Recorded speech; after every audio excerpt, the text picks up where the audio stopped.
So, what does it really mean to be a good person? I mean, is it enough to just not do bad stuff? Or is there more to it? It's a huge question, one we've been asking forever. Today, we're going to dive into this ancient story that gives a surprisingly sharp answer, and it challenges us to think about goodness not as something passive, but as something you have to actively build. So, to get at this, our story takes us way back to ancient India. There's this chamberlain, his name is Panchakanga, and he wants to see the Buddha. But the Buddha's in a quiet retreat. So Panchakanga decides to pop over to a nearby monastery instead. And what he finds there, well, it kicks this whole debate into high gear. So Panchakanga shows up, and the place is just chaos. These wanderers are being super loud, they're gossiping about kings and wars, all the street talk. The second their leader, Ugahamana, sees the chamberlain, he's like, "Shush, quiet down everyone," because he knows the Buddha's followers are all about that quiet contemplation.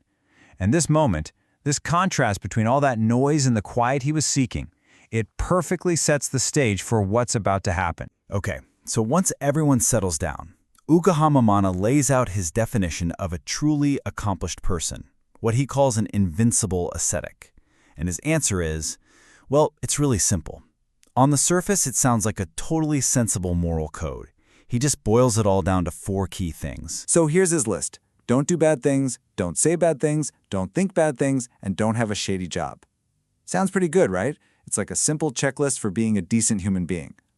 But Panchakanga, he's not totally sold. He doesn't say anything, but you can tell he's got this little flicker of doubt. So he decides, you know what, I'm going to take this idea to the Buddha and see what he thinks. And right here, this is the big turning point. Panchakanga gets to the Buddha and lays out Ugahamana's 4-point plan. And the Buddha, he immediately spots this massive and honestly kind of brilliant flaw in the whole thing. He shows that this simple definition of being good isn't just missing a few pieces. It's fundamentally wrong about what it means to be skillful. And think about that for a second. Seriously, if you just tick the boxes and avoid doing bad stuff, does that automatically make you a moral genius? Is just being innocent the same thing as being excellent? The Buddha's answer is a hard no. And the way he proves it is just perfect. And there it is, the knockout punch. The Buddha points out that, hey, if you go by that definition, a newborn baby is the ultimate spiritual master. He's not trying to dunk on the other guy, he's showing a much deeper truth. Being good isn't a passive state of just being harmless, it's an active, developed skill. When you lay it out side by side, the argument just clicks. A baby doesn't do bad things with its body, right? It just kind of wriggles. It doesn't use bad words, it just cries.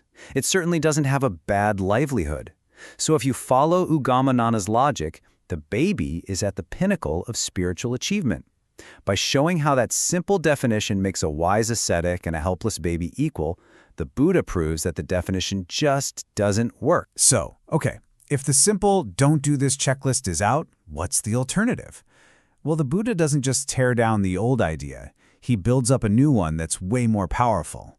It's a whole framework for actually understanding your own mind, not just for judging your actions from the outside. He gives us this 4-part lens to look at our qualities, both the unskillful ones and the skillful ones. First, you have to ask, what is this quality? Then, where does it actually come from? What's the source? Third, where does it end? How does it stop? And finally, the big one, what's the practice? How do I actually work with this? It's like a diagnostic tool for your own mind. Let's really zero in on that second question for a second. The source. This is so important. The Buddha's whole point is that to really change your behavior, you have to get to the root of it. It's not enough to just tell yourself, stop doing that. You've got to trace it all the way back to where it starts in the mind. And you can see the logic pretty clearly here. Unskillful things like bad actions or harmful speech, they come from a mind that's tangled up in greed and hate. But skillful behavior, that comes from a mind that's free of all that. And it's the same with our thoughts. They grow out of our perceptions. So here's the key takeaway. Behavior comes from the state of your mind, and thoughts come from the way you perceive the world. So, if our actions and thoughts have a source, that means we can actually do something about them. We can work with them. And this is the real heart of the teaching here. It's not about being a passive, harmless little baby. It's about becoming an active gardener of your own mind. You know, pulling out the weeds and planting the flowers. And just listen to the words the Buddha uses for this. It is not a passive thing.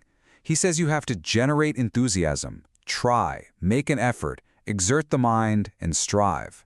This is real work. It's a constant process of letting go of the unskillful stuff and actively, intentionally developing the skillful stuff. This is what it means to become accomplished. So after all this deep work, all this analysis and practice, what does a truly invincible person actually look like? Well, the Buddha wraps it all up by throwing out Agamana's simple list of 4 don'ts and replacing it with a full list of 10 positive qualities, things that are earned and developed through this exact practice. So, what do we get instead of the 4 don'ts?